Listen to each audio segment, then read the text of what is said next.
Bismillahirrahmanirrahim. Assalamualaikum warahmatullahi wabarakatuh. Pada pertemuan kali ini kita alhamdulillah sudah memasuki ke bab 2. Namun alangkah baiknya sebelum kita melanjutkan bab 2 ini kita mengucapkan basmalah bersama-sama. Bismillahirrahmanirrahim. Nah, bab 2 ini kita akan membahas tentang perubahan sosial, budaya, dan globalisasi.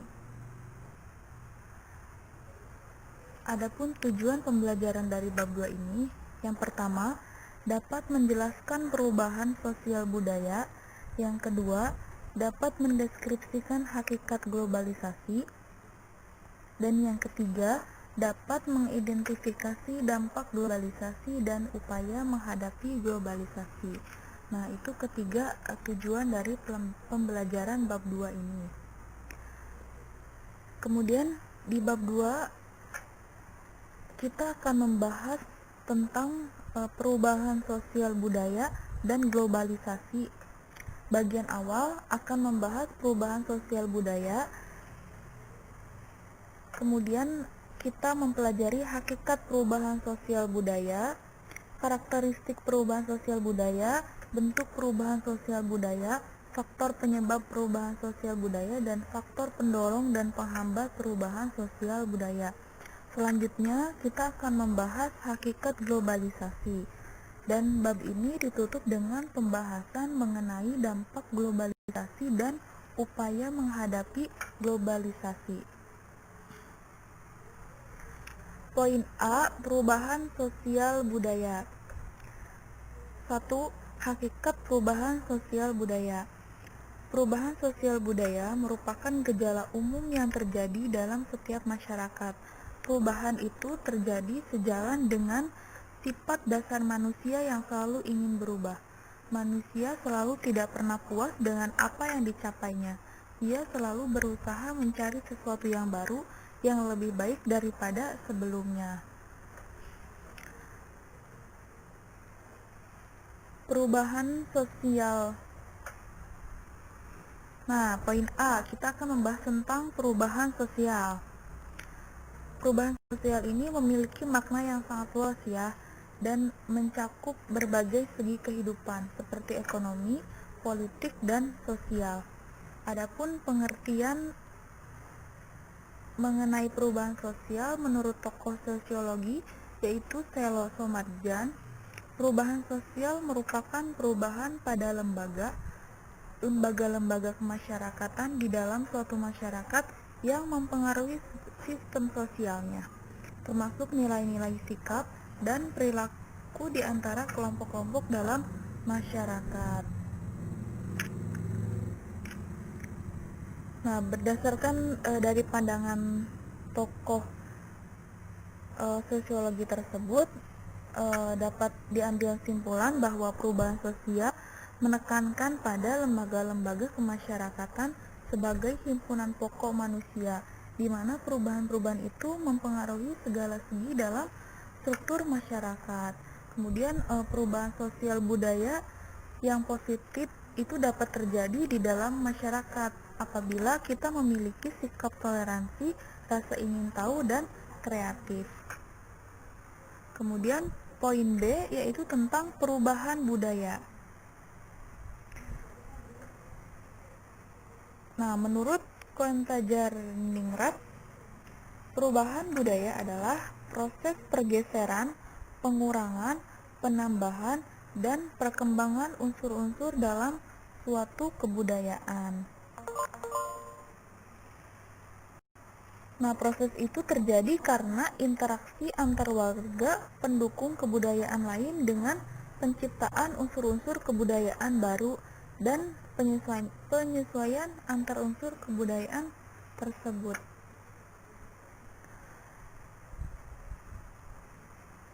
Nah, selanjutnya di sini ada aspek-aspek perubahan budaya, yaitu ada peralatan dan perlengkapan hidup, mata pencarian dan sistem ekonomi, kemudian ada sistem kemasyarakatan, kemudian ada bahasa, kesenian, selanjutnya ada sistem pengetahuan, dan religi atau sistem kepercayaan.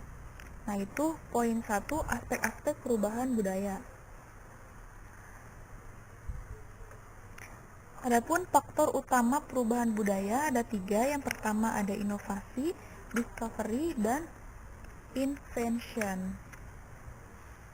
Ya.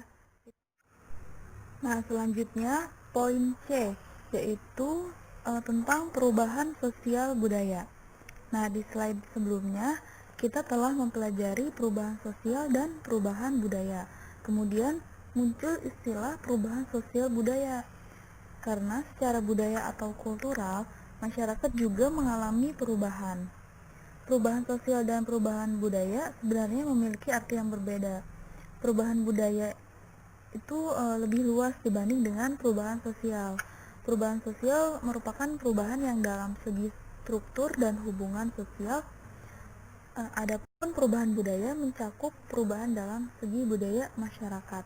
Nah, di sini pengertian perubahan sosial budaya menurut Kingsley Davis, yaitu bahwa perubahan sosial bagian dari perubahan kebudayaan. Namun, perubahan sosial dan perubahan budaya ini mengalami tumpang tindih. Oleh karena itu, untuk mencakup kedua perubahan tersebut, kedua istilah ini digabung menjadi perubahan sosial budaya. Nah, poin 2 yaitu karakteristik perubahan sosial budaya. Berikut beberapa karakteristik perubahan sosial budaya.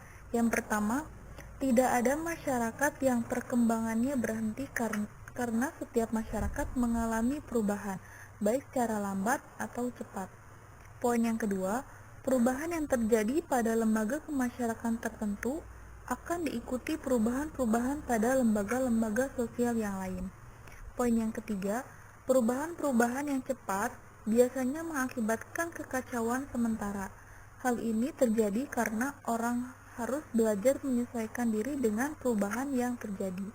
Poin 4, perubahan-perubahan tidak dapat dibatasi pada bidang kebendaan atau bidang spiritual saja.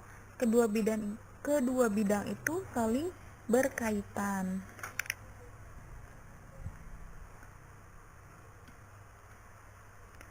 Kemudian di poin 3 yaitu ada bentuk perubahan sosial budaya. Perubahan sosial budaya ini dapat dibedakan ke dalam beberapa bentuk, yaitu yang dilihat dari waktunya, kemudian ada dilihat dari pengaruhnya, dan dilihat dari perencanaannya. Nah, yang pertama perubahan dilihat dari waktunya. Dilihat dari sudut waktu terjadi perubahan ada dua macam nih. Yang pertama ada perubahan sosial budaya, perubahan sosial budaya yang lambat dan perubahan yang cepat. Yang pertama ada perubahan lambat atau evolusi. Pada evolusi, perubahan terjadi dengan sendirinya, tidak berdasarkan pada rencana tertentu. Perubahan ini terjadi karena usaha masyarakat untuk menyesuaikan diri dengan keperluan, keadaan, dan kondisi baru bersama dengan pertumbuhan dalam masyarakat. Contohnya nih, dengan adanya modernisasi atau beberapa perubahan sosial seperti sistem transportasi, sistem perbankan, dan spesialisasi pekerjaan itu dianggap perlu. Kemudian yang kedua ada perubahan cepat atau revolusi. Perubahan sosial budaya yang cepat dan menyangkut dasar-dasar kehidupan masyarakat disebut dengan revolusi. Revolusi dapat direncanakan atau tanpa direncanakan terlebih dahulu. Ukuran kecepatan revolusi sebenarnya relatif karena revolusi dapat memakan waktu yang lama. Contohnya di sini ada gambar proklamasi ya, proklamasi kemerdekaan. Ini terjadi pada 17 Agustus 1945. Proklamasi ini merupakan salah satu bentuk revolusi bangsa, yaitu dari keadaan bangsa jajahan menjadi bangsa yang merdeka. Kemudian di poin B ada perubahan dilihat dari pengaruhnya. Nah, dilihat dari besar kecil pengaruh yang ditimbulkannya. Perubahan sosial budaya ini terbagi atas perubahan kecil dan perubahan besar. Yang pertama, perubahan yang pengaruhnya kecil, yaitu perubahan-perubahan yang terjadi pada unsur-unsur struktur sosial yang tidak membawa pengaruh langsung atau berarti bagi masyarakat. Contohnya di sini ada gambar perubahan model pakaian, ya. Jadi perubahan seperti itu tidak membawa pengaruh apa-apa bagi masyarakat secara keseluruhan. Perubahan ini tidak mengakibatkan juga pada lembaga-lembaga masyarakatan. Kemudian poin 2 ada perubahan yang pengaruhnya besar, ya. Perubahan besar adalah perubahan yang membawa pengaruh besar bagi masyarakat. Perubahan ini mempengaruhi berbagai lembaga kemasyarakat. Misalnya nih, di gambar ini ada industrialisasi di daerah pertanian. Nah, industrialisasi di daerah pertanian ini akan mempengaruhi kehidupan masyarakat, mulai dari hubungan kekeluargaan, sistem kerja, sistem kepemilikan tanah, hingga sistem pelapisan masyarakat. Kemudian poin C, ada perubahan dilihat dari perencanaannya. Yang pertama ada perubahan yang direncanakan. Dalam perubahan yang dikehendaki atau yang direncanakan, agen perubahan atau agent of change, ya, memainkan peran penting. Agen perubahan adalah seorang atau sekelompok orang yang mendapat kepercayaan sebagai pemimpin satu atau lebih lembaga kemasyarakatan. Kemudian yang terakhir, poin 2 ada perubahan yang tidak direncanakan, ya. Perubahan yang tidak dikehendaki atau yang tidak direncanakan adalah perubahan yang terjadi di luar jangkauan pengawasan masyarakat atau kemampuan manusia. Nah, contohnya ini perubahan yang tidak direncanakan seperti yang ada di gambar, yaitu adanya interaksi komunikasi internet dan handphone, ya, teknologi seperti handphone dan internet. Nah, kita dapat berkomunikasi dengan hitungan detik.